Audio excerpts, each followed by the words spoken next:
ମା ଏଠି କ'ଣ କରୁଛ କି? ଏ ବଡ଼ି କରୁଛି ଯେ। ଆଉ ଖରାବେଳେ କ'ଣ ଖାଇବା ପାଇଁ କରିମି କହୁନ? ଏ ଆପଣ ପଣସ କଠା ଆଣିଛନ୍ତି? ପଣସ କଠା ତରକାରୀ କରିଦେମି? ନା ନା ତରକାରୀ କରିବୁ ନା, ଟିକେ କଷା ଭଳିଆ କରିଦେବୁ। କରିଦେବା କଷା ଭଳିଆ? ହଁ ହଉ। ହ୍ୟାଲୋ ସାଙ୍ଗମାନେ, ଜୟ ଜଗନ୍ନାଥ।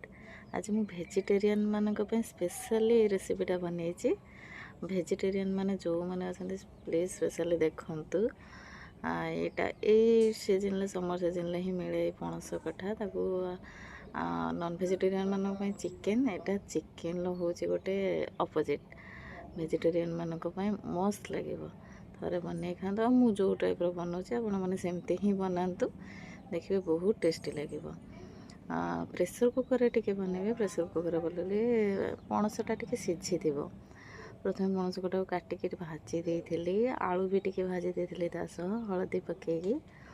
ତାପରେ ଗୋଟେ କଢ଼ାରେ ତେଲ ଅଳ୍ପ, ଜିରା ତେଜପତ୍ର ଫୁଟାଇ ଦେଇଥିଲି। ତାପରେ ମସଲା ପକାଇକି ତାକୁ ଏମିତି ଫ୍ରାଏ କରିଦେଇଥିଲି। ତାପରେ ଆମର ଯେତିକି ମସଲା ଥାଏ, ହଳଦୀ ଗୁଣ୍ଡ, ଲଙ୍କା ଗୁଣ୍ଡ, ଜିରା ଗୁଣ୍ଡ, କରି ପାଉଡ଼ର, ଟିକେ ଚିକେନ୍ ମସଲା ବି ପକାଇଥିଲି, ଲୁଣ, ଗରମ ମସଲା ଟିକେ ପକାଇ ଦେଇଥିଲି। ପକାଇକି ମସଲା ପ୍ରଥମେ ମୁଁ କଷି ଦେଇଥିଲି।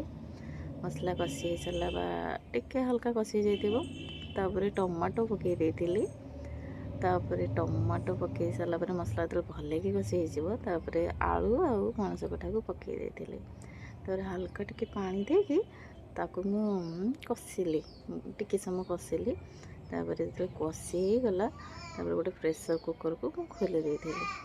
ଯେହେତୁ ଆମେ କରିବା ପଣସ କଠାର କଷା, ସେଥିପାଇଁ ମୁଁ ହାଲକା ଅଳ୍ପ ପାଣି ଦେଇଥିଲି। ପାଣି ଦେଇକି ତାକୁ 4ଟା ସିଟି ମାରିଦେଇଥିଲି।